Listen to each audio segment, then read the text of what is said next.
I've been chasing a monster that stalks the streets at night. Detective Avion of the Vancouver Police Department.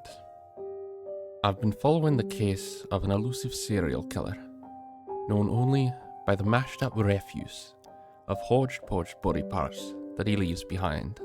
We call him the Starlight Stalker. Some speculate that he may be cannibalistic in nature. I first came into contact with his work when I met his first victim. I'm a clairvoyant, you see, and I met a wandering spirit anguishing in the area they died. That's how the investigation kicked off, and I've been on the trail ever since. The few that do die at the scene tend to linger in their afterlife anguish. So far, none of them have been able to give me more than vague descriptions of him.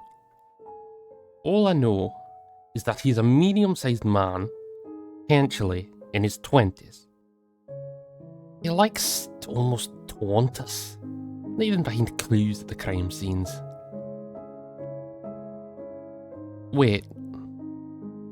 The letter is in blood at the scene. If I put them in order, oldest to newest,